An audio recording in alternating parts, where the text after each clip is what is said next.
Okay, you can hear me clearly, Sha. Okay, cool. So last week we started with the history of monarchy in Israel.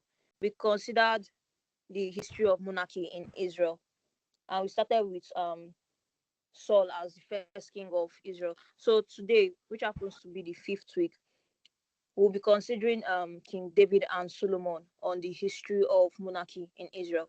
So starting with King David, how was King David appointed as king of Israel, or how was he made the second king of Israel?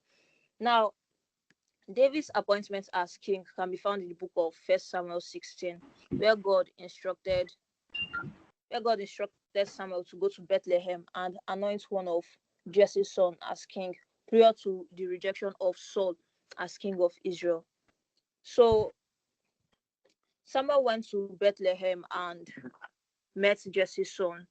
After Jesse called out all his sons with the absence of David, Samuel thought that Eliab, who was Jesse's eldest son, or who was Jesse's first son, would be the chosen one. But God told him in his heart.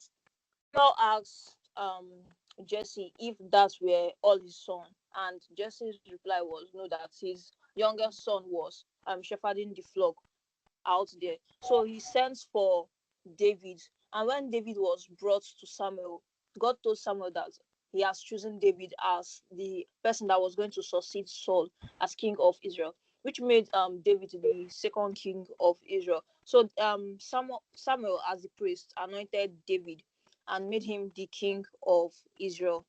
And David came to be a man after God's heart. Now let's look at the achievements of David when he became king. Now, one of the achievements of David when he became king was that he united the tribes of Israel. That means the whole tribe of Israel, the 12 tribes, were brought under David and they were unified. And the second achievement of David was that he captured Jerusalem and made it the capital. The capital of Israel that time was Hebron. But after capturing Jerusalem, he made Jerusalem the capital instead of Hebron. And the third aspect under David's achievements, under the book of 2 Samuel 6, was that David brought the Ark of the Covenant to Jerusalem, which was the capital of Israel. Now, the fourth achievement of David as king of Israel was that he established a centralized government. After making the 12 tribes of Israel to be unified, David brought them under a centralized government. That means a single ruler. Now, there were military successes and that expanded Israel's borders. Now, this is another achievement of David as the king of Israel. And also, David can be seen or known to be the composer of almost 1,000. Yeah, is it 1,001 psalms?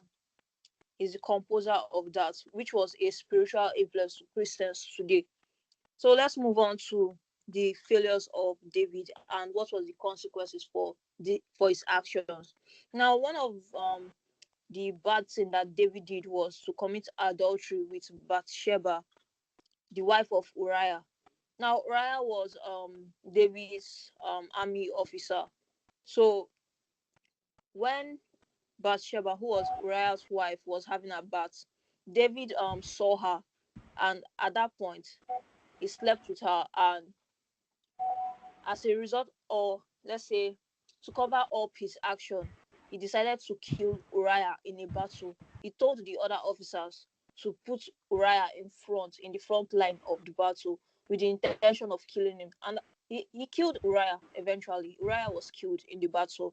So this covered up David's action with Bathsheba. But the action was not entirely covered because God saw what David did, and as a result, he was punished. Now, how was David punished? He was punished in a way that first, his first son that was born by Bathsheba died. Secondly, his household were rebelling against him, like Adonijah. Now, Adonijah was rebellious, which was David's son also was rebellious against him. And also we have the rebellion of Absalom and Ammon. And also the third consequences of David's action with Bathsheba and Uriah was that he was not allowed to build the temple of God, which he so desired to build. Instead, God said that his son Solomon, who would succeed him, would build the temple in place of David. Now, what are the lessons we can learn from David's life? Although David committed adultery, or he committed many wrongdoings, a few wrongdoings, let's say, he repented from his action, unlike Saul, who did not repent. Because if you notice, when reading book of Psalm 51, there immediately David knew that he had sinned.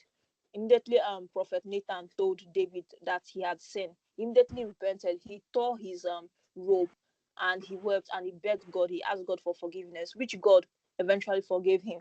But in the case of Saul did not even bother. He was not even, let's say, he was not even moved to ask for forgiveness. And another lesson we can learn from David's life was his act of humility and the way he worshipped God. He worshipped God with a complete mind, with his whole heart, with his whole soul, which prompted God to call him a man after his own heart. Although he had many human flaws, he was also influenced by um, divine and mercy, or let's say grace. Let's move on to the next aspect, which is the appointment of Solomon as king of Israel. Let's look at how Solomon became king of Israel. Now, the book of First King 1, verse 11 to 31, highlights how Solomon became king of Israel, also known as Judah. Now, Solomon became king of Israel, also Judah, after the death of his father, which was King David.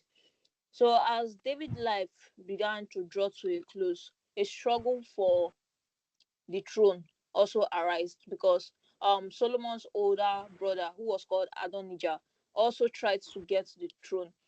Then, although God had promised David that Solomon would succeed him as king in the book of Chronicles 22, verse 9 to 10, and also in the book of Chronicles 28, verse 5 to 7, David designated Solomon as his successor and instructed the priest. The priest at that time was Priest Zadok, and also Prophet Nathan, to anoint Solomon as king, which was done, and it made Adonijah acknowledge Solomon as the king of Israel, to acknowledge Solomon's authority also. Let's now consider how Solomon was blessed. Now, if you look through First King 3, verse 5 to 14, as Solomon became king of Israel, like God considered him a fine man, God asked him, God told him to ask for something. Solomon did not ask for all the riches in the world. He did not ask for um having the power of to control all human being, or to become invisible, something like that. Instead, he asked for wisdom to govern the people, like wisdom, understanding to govern the nation of Israel, like the people under him. And as a result, God blessed him with wisdom, blessed him with riches, and also made him prosper in the whole land. Because if you read through that First King 3, verse 5 to 14, you see that even the Queen of Sheba at that time came to require something from Solomon, like to also take note of Solomon's wisdom, how his wisdom abounds in the whole world.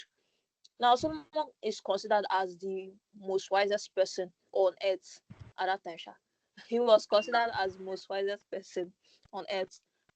So, why was he considered the most wisest person? Let's look at the scenario where Solomon judged the case of two women and the baby. Now, the case of two women, I'm sure they were not called just two women in the Bible. They were called two prostitutes, something like that, in that First King 3, verse 16 to 28. Now, why is this case significant? The case was significant because if you look at the scenario, said two women were arguing for a child, that the child belongs to one and the child belongs to another. Although one's child is already dead, the living child belongs to one of them. So eventually they brought the case to King Solomon, which he judged fairly by telling his officer at that time, or his guard, to cut the child into two in order to reveal who the actual mother is. So at the point of trying to cut the child into two, the actual mother, or the real mother of the child, said that let Solomon just give the child to the other woman instead of them cutting the child into two or dividing the child into two. So at that point, Solomon knew that the actual mother was that woman that asked them to not kill the child. So that was how he was known to become the most wisest person on earth at his time. Now, what was Solomon's contribution to the nation of Israel?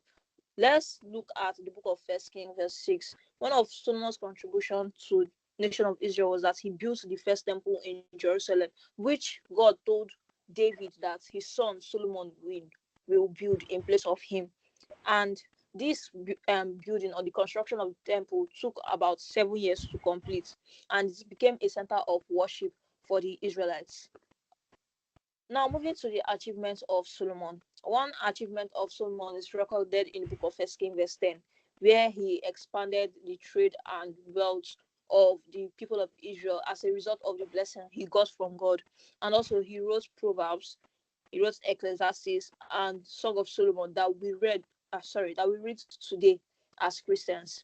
And also, he had a peaceful reign with international alliances, such as the alliance with Queen Sheba and other kings in the world. Now, what was Solomon's failure or what was his shortcoming? One of Solomon's shortcomings was that he got married to foreign women who turned his heart away from God. Now, Solomon is known to marry 300 wives and 700 concubines, estimating to 1,000 wives as a whole.